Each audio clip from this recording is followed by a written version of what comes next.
To get some nicer pictures of my dolls, I made this thing. Pretty, isn't it?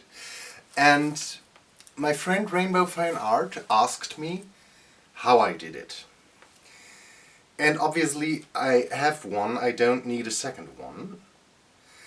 But I want to show you the techniques and stuff I did to achieve something similar to this by making a centerpiece for here, maybe.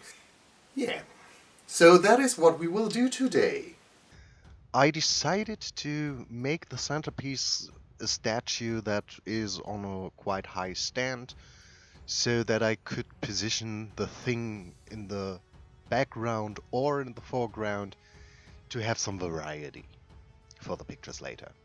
So the first step was just cutting out the shapes I needed out of cardboard, and that is what I did with the ruins too. I decided on the shape I wanted, cut it out 2 times out of cardboard, and then joined it with a strip of cardboard between, not beneath, um, to have a base that I could work off. And that is what I did here as well. Then you glue everything together. I prefer hot glue for this because it's the fastest method, but you do you. If you want to use another glue, feel free to do so. While this is drying, you can take out your egg carton cardboard things. I don't know how they are called in English. And just rip this thing into pieces and glue them on top of your basic structure.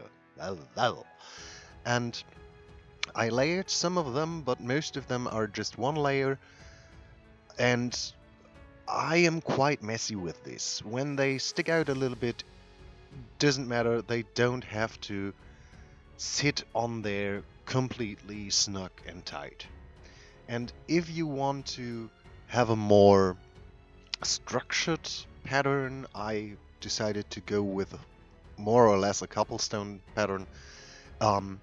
You can cut them out and make a brick texture. So totally up to you what you like. And with that you cover all of your structure. For the ruins, I used some bigger ones on the archway, you know what I mean, and some smaller ones on the rest of the texture and structure. And for the pillars that are there, I just used the plain cardboard, so to have some variety in the structure. After that, I took out some pieces of a doll or different dolls. There was a time when I liked to change dolls and cut them into pieces and glue them back together in different ways, and these are some leftovers that are quite handy for now.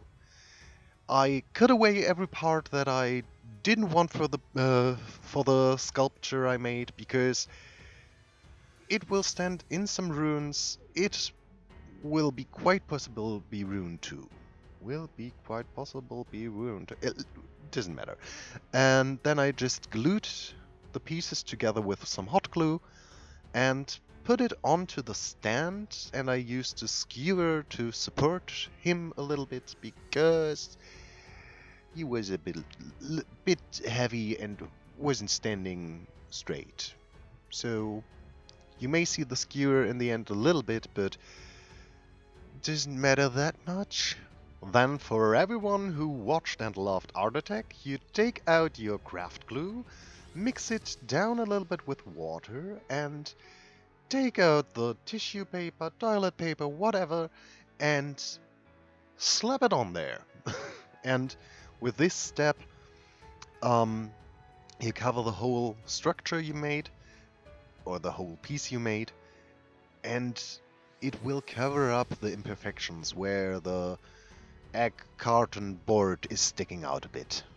For the cardboard areas, I watered down the glue 1 part glue, 3 part water.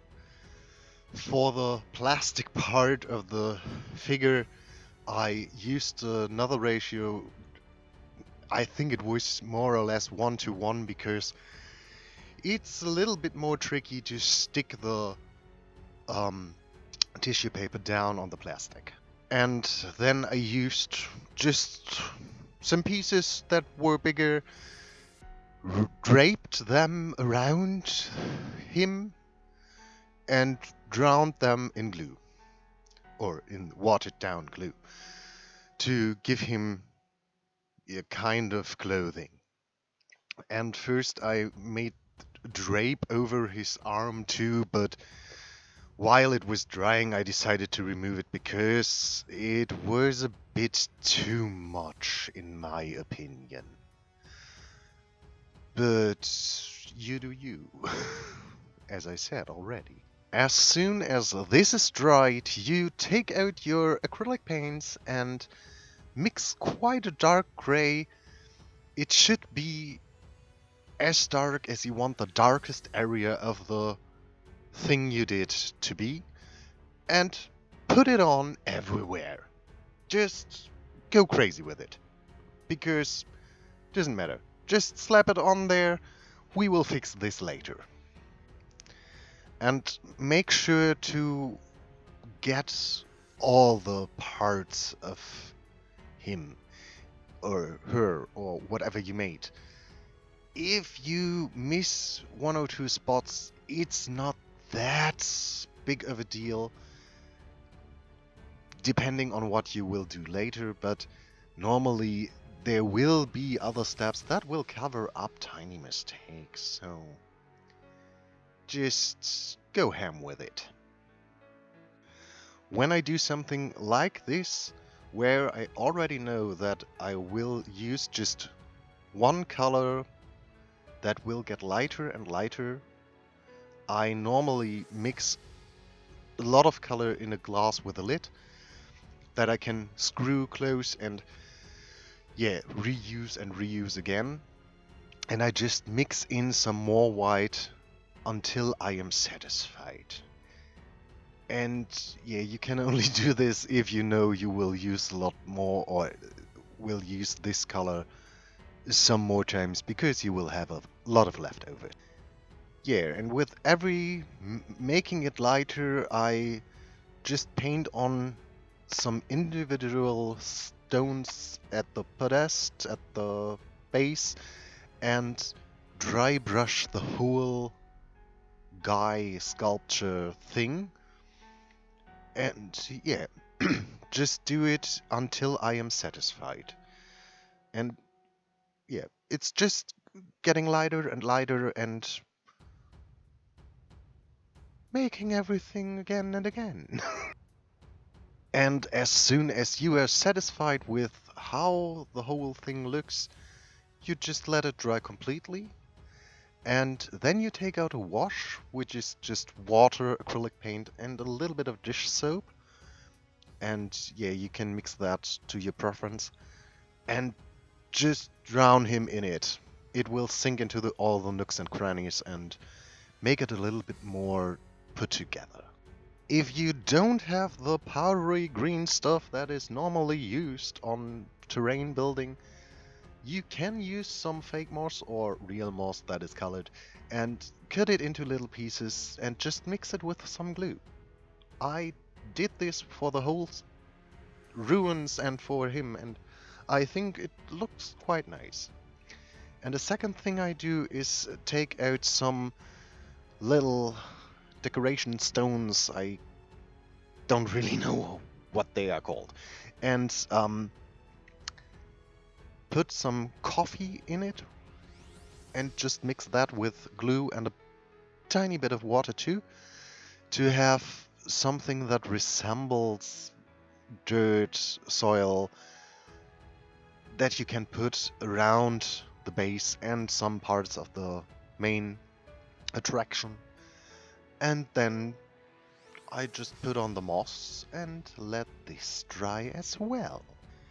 If you want to, you can use some different moss or some not, shredded moss to put some accents on, and I used some dried flowers to just to give it a little bit more, the look of something that is out and about for quite a long time. And with that, I was able to take some pictures of my dolls in the ruins, and with him, the statue. I decided to call him Annie because he could be anybody. So, I hope you enjoyed this process and it helps you a little bit if you like to build a terrain or something for your dolls. It has a little bit of a stage feeling, but I quite like the look. So, thank you for watching. Like and subscribe if you want, and until next time.